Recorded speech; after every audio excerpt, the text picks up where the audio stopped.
Hey, what's up, lightboltjoe here. Today we're going to discuss the August 2019 Disney Channel original film movie, Descendants 3. So this is the third film in our Descendants franchise. The series then ends, but it doesn't end. It's just like the next chapter begins kind of a thing. I had to look up some other stuff because I was like, there's so many other Descendants stuff. What am I missing? And it turns out I was missing something in regards to continuing the story. So 2019, we have Audrey's Royal Return, July 2019. August 2019, we have Descendants 3. Then in October 2019, we have the Halloween special, Wicked Woods or something like that, which we have to watch. And then there's a music video of Audrey. She's singing a Christmas song, and it's Christmas remix or something, or Audrey's Christmas remix or something to that extent. But it's her recapping the events of the third film in a Christmas song, and I'm watching the beginning of this, and I was like, oh no, I have to watch this and put it in the list of the stuff we're reviewing because technically it's plot point in regards to the character development, leading then into planning of the royal wedding, and then eventually we have Descendants 4, Rise of Red. So I didn't know that there was 13 things in this franchise, so we had to add something technically, which is the 3-minute music video. But it continues on the story of Audrey.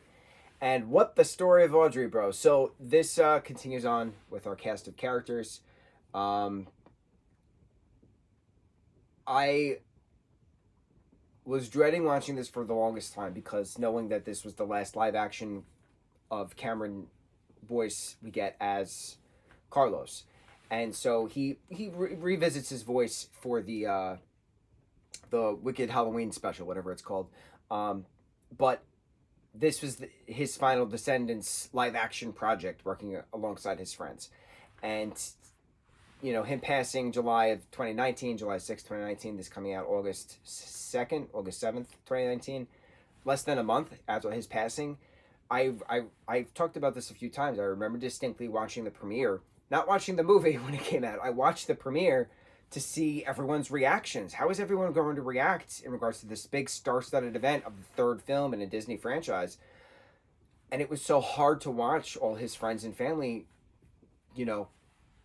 just celebrating him in such a somber way. And it's hard. It's hard when you lose someone because you want to celebrate the life they lived, but of course you're going to miss them.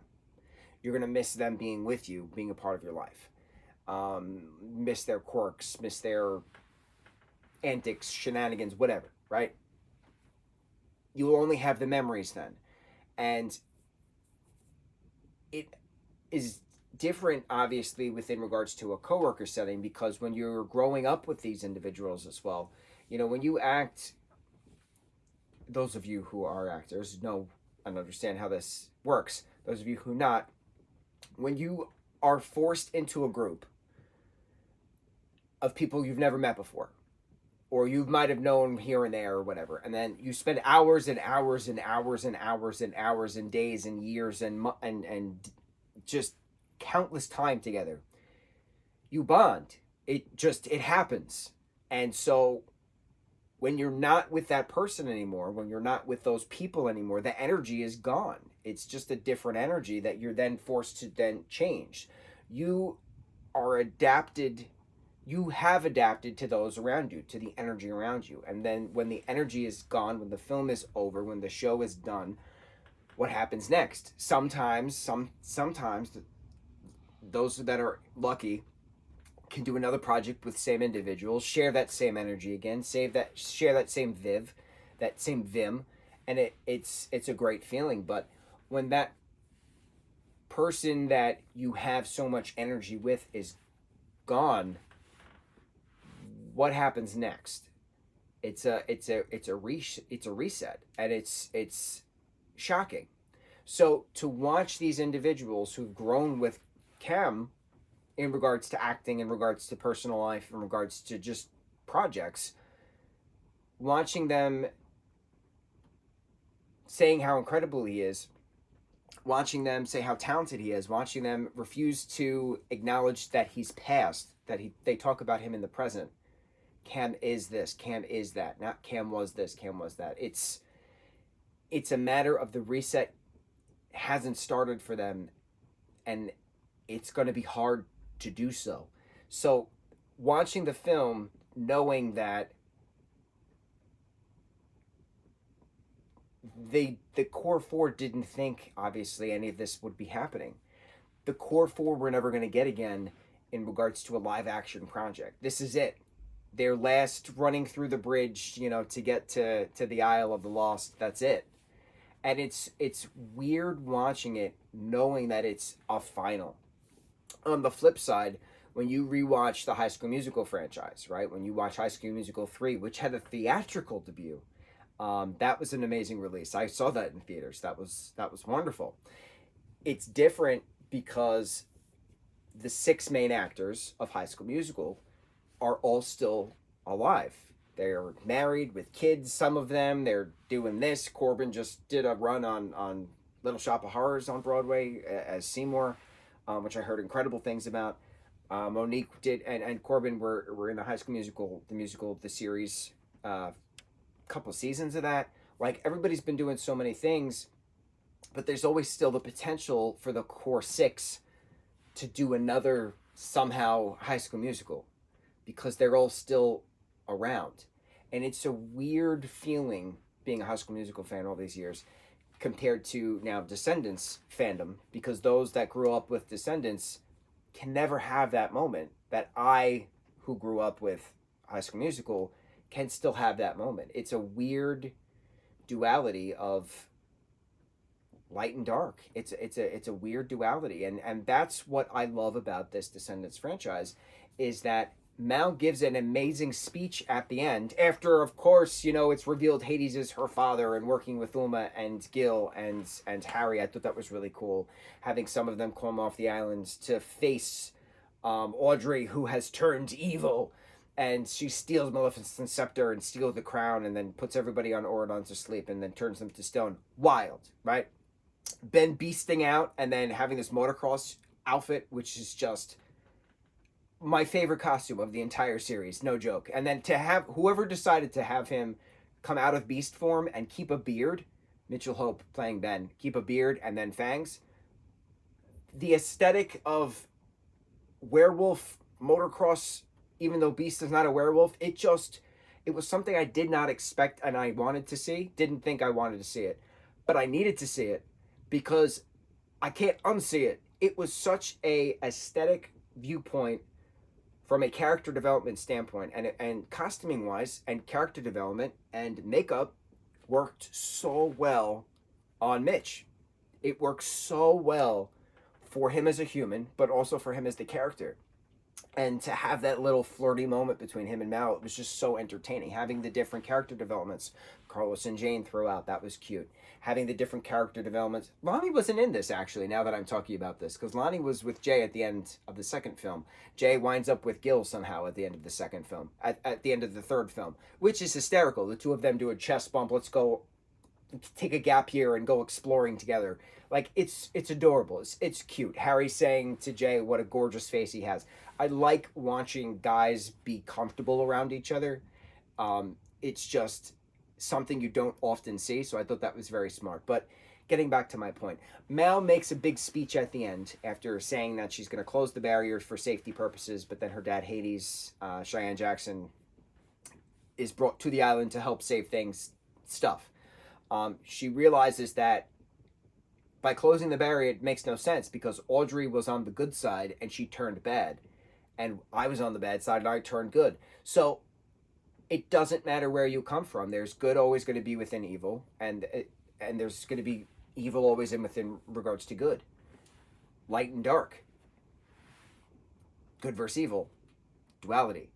And it was a moment I did not expect. I did not expect the finale, the final speech in this trilogy of films, but franchise, would be about duality. How there's always going to be light within the dark. There's always going to be dark within the light. You can't escape it. It's how it works. Energy, positive and negative. And it was so well done. It was so well done. Of course, it was bittersweet. you know, having those final moments with Carlos, with Cameron's character, with certain scenes. It was very challenging to watch sometimes. I did not cry. I was very shocked. I expected to cry, but I didn't cry. I feel like it's just we're in a celebration mode of life, and Cam is an amazing human. We'll use present tense. He is an amazing human. Is doing amazing work with his Cameron Boyce Foundation. Long may he reign. An incredible job that his family is doing as well, and his friends are doing as well. Karan Brar is doing a wonderful job within that as well. Dove Cameron, I know, is involved in that as well. This was a really good finale. My only complaint, one complaint, there was not enough music for this to be a musical.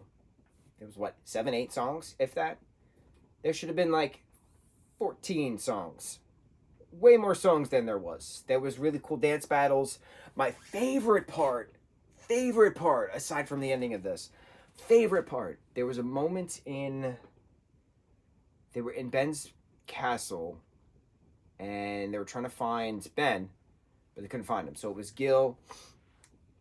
It was 4 boys and 3 girls. It was Gil, it was Harry, it was Carlos, it was Jay. And then you had Uma, you had... China is just, she's an incredible actress. Oh my goodness, she does a wonderful job with that character. Uma, you have Mal, and you have Evie.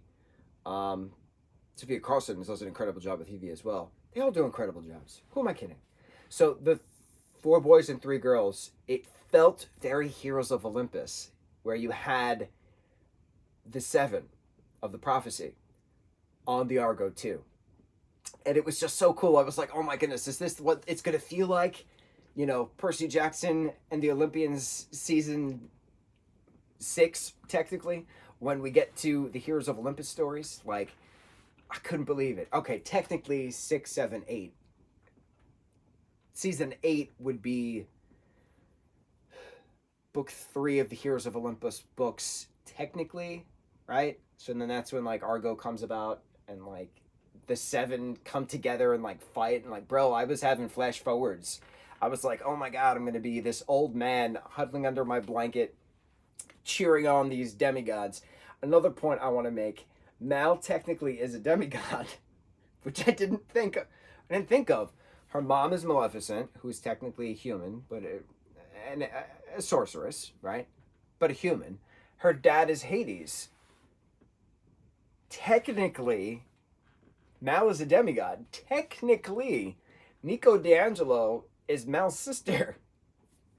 Brother. Nico's Mal's brother. Mal is Nico's sister.